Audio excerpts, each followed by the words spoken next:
with that. Now, being older and having that experience, Yep. how have you learned from that experience? Maybe what's your perspective on dealing with parents, or maybe even having relationships and being friendly with parents outside of the club? Well, I learned when you see something, you say something right away. I used to, just let it kind of eat at me, and then when it escalates, then maybe I'd say something, and it just wouldn't go over too well. But try to always, if you see something you don't like, speak up, say something, even if it means losing a kid. If you're helping somebody, that's more important. So, definitely learn to not hold back. So you said, to say, yeah. Go ahead. I was going to say, you said you've had the club for 25 years. You've been in the game for pretty much 25 years. That's kind of the start of the club era in New Jersey. Can you give us and the folks at home a little bit of your wrestling pedigree, your background, what you were doing when you decided to open a club, and kind of how you've seen the growth of the club system in New Jersey? Because I feel like the way the clubs go in New Jersey is very unique compared to some of the other states that I've lived in and what I've seen in terms of how clubs are run. It's definitely on another level in New Jersey. True, man. No doubt about it. I started my club. Basically, I started out of my 2-car garage, my family home, which you hear a lot of stories of. I went to the Edge Wrestling Club when I was a youth kid. Went on, wrestled at East Brunswick High School. Won a lot of titles and stuff, placed in states, all that. But I never won a state title, and that really bothered me. Was a horrible student, so I ended up going to Middlesex College, wrestled there a year. Didn't go to class, you know how that goes. And then I started coaching kids out of my garage while I was working at a warehouse as a forklift operator. And I hated the job, but I loved coming back and coaching kids. And started coaching at a local wrestling club called Over the Top. Doesn't exist anymore. It was around about a year. And hooked up with this kid, Tom Noto. Tom Noto from South River, who ends up becoming a 2-time state champ, wrestles for Hofstra, 100-something wins, mid-wins champ. To make a long story short, we had a good connection there. Over the Top went under. And then as I'm training Tom, he becomes state champion. We get a bunch of his friends come in. And one of the other kids I was training, he became county champion that year. And he's like, Gene, mind if I bring some more of my friends? Yeah, no problem. Before you know it, I'm getting all these Brunswick kids, coaching a rec there on the side. And next thing you know, we have like 50 kids in my garage at all different times. So the neighbors, they ended up sending a complaint. Got a bunch of them in the mail. And that's when I decided, I guess I got to get out of here. So I ended up finding a place and rented it out and never looked back. Through the course of 25 years, and obviously you started as a passion project. Yeah. It was your passion. It's what you love. Mm-hmm. What keeps you excited 25 years later? And is it still fun for you, or is it all business at this point? No, it's a lot of fun for me, especially now that my kids are in the game. But I think I really feel it's like my calling from God. I know I'm good at it. It's the thing that I do the best. The way I, get through to the kids, the results, and I'm 100% sure it's what God put me on the earth to do. And the life lessons that we give these kids, they're second to none. And it's way more important to me, than making state champs or anything like that. And that's something I've learned over the years too. It used to be like, how many state champs can I get? Now everything's changed. I'm learning as a coach over 25 years, and I think I'm doing something good here. So that's what keeps me passionate. It just keeps getting better and better, and I keep learning still. And how do you impart that on, say, like a dad that's living vicariously through his son and is only focused on his 10-year-old son winning, 4 state titles and going undefeated? Like, how do you impart on them that, we're making men here, we're teaching them life lessons. It's not always necessarily about winning and losing.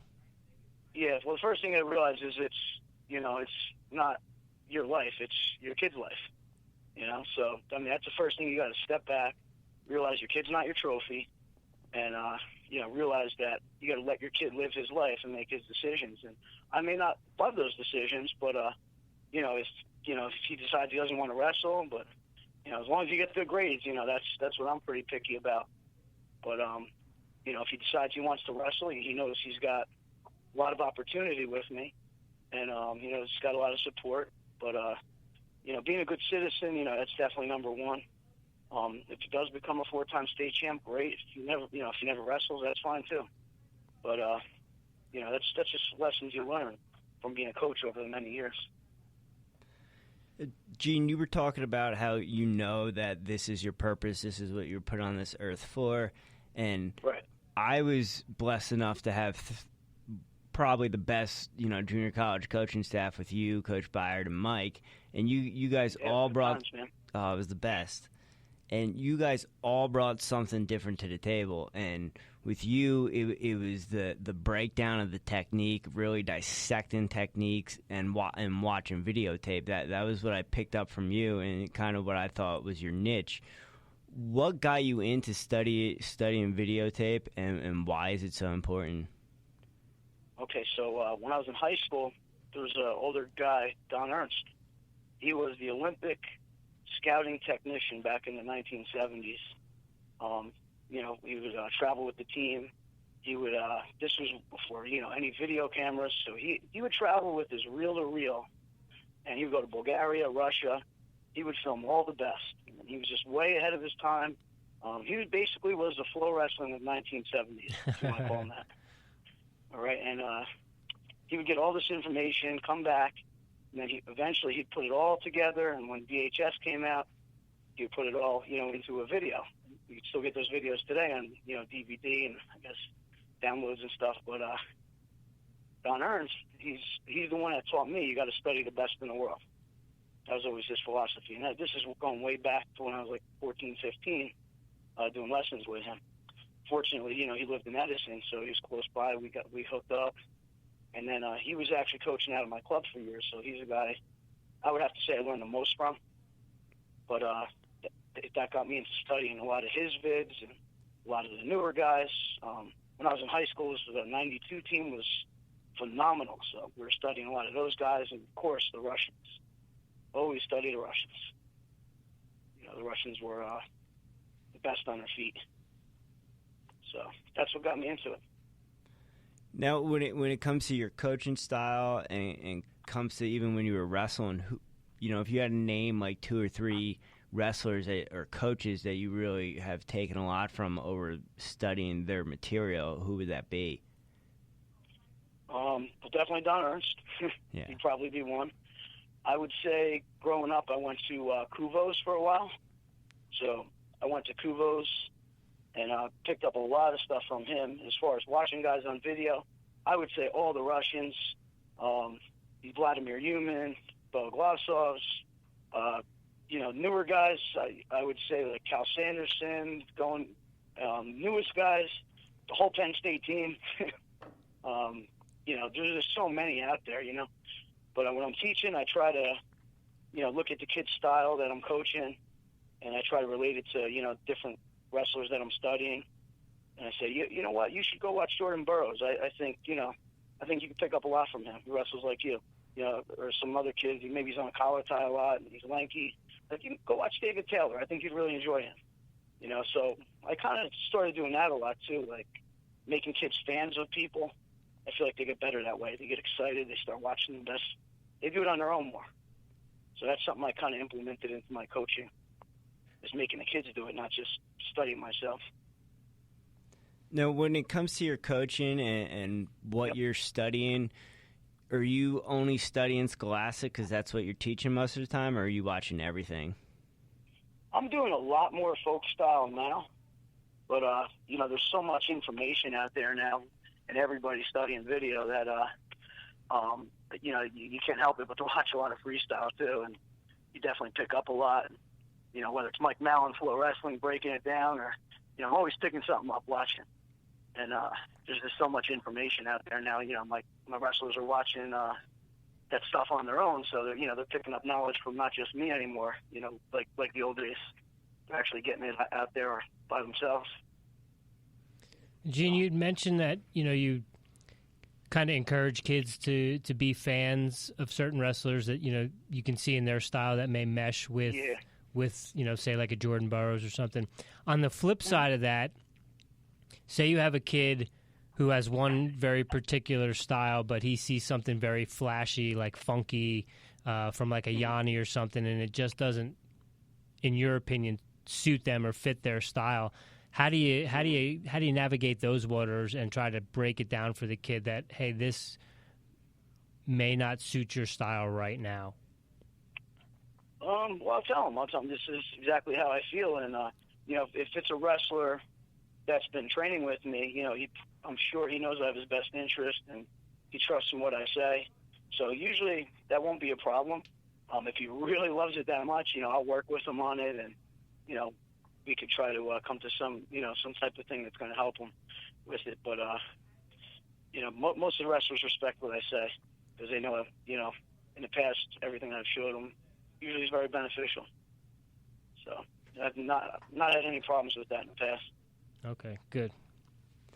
So, spending time in wrestling clubs myself, we always see the kid who maybe comes in 7th, 6th grade and just has 2 left feet and just can't get it done. But for some reason, they just keep showing up, and by the time senior year comes, they're on the podium or they're on top of the podium. What do you think what do you think the difference is? What do you think the turning point for those types of kids is? Is it just showing up? And, if you'd like to mention some of those kids that you've had over time that have been those kids, feel free to do it now. Yeah, man, one kid always comes to mind, and it's one of your good buddies that you trained with, Jim Bashada. The best. Because that kid, when he started with me, he was the kid who wants to wrestle Jim, and everybody's hand would go up, And then by Jim's senior year, nobody wants to wrestle Jim. He was a beast, and complete turnaround. And that's based on his work ethic and his attitude. I really believe the hardest workers always prevail. The kids who really want it, the kids who want to be there, not just show up, but put in the effort. That's something you always did too, Jen. That's why you were the best kid on the team. You always work the hardest. So it's always the hardest workers that do the best. And those kids seem to always be the closest to me, too. Yeah, and with Jim Bashada, he was a sophomore when I was a senior, and I remember wrestling him my senior year and, was nowhere close. And then his senior year, and when I was coming back, he was beating my butt, and I was like, what's going on? And I was able to see that turn in that 2-year period that he had made, because he was one of Zach's original guys. That kind of goes to my next point is you had a bunch of guys who pretty much started the underground strength gym for Zach, right? And you've always been someone who's kind of preached to strength training and getting that extra work. And what do you think the importance of strength training is, and how it will kind of help someone get to that next level? Yeah, I think it's different for every individual. For example, Cal Sanderson claims he never really strength trained. He always says, my wrestling mat, my live was my strength training, But then he goes on and trains David Taylor, and David Taylor feels he can't win at the highest level, and then he starts strength training, and he feels a nutrition, he feels like a whole new person, So whether you're talking Olympic level or you're talking high school, I feel, some kids need more than others, and some kids need, depending on your body type, depending on your genes, how strong you are naturally already. Some kids are behind the curve, as far as the strength goes. I feel some kids need more than others. But, there's so much information out there now and so many programs that I feel, it's up to the kids to go out there, and it's up to them to put in that work if they really want it. Yeah, and I actually feel like I might have benefited from being taped to the pull-up bar at some point in my early youth or high school. No doubt, man. It doesn't hurt to be strong and fast, No, it does not. And I can remember I used to be a special education teacher at Southern Regional and their wrestling program. And Jerry Tabacino always used to tell the kids that there's never a line at the pull-up bar. Yep. With Jimmy and I... Also, when you go out and exercise, it just does a lot of things for your mental side too. I remember just going out for runs and stuff. you do your best thinking sometimes.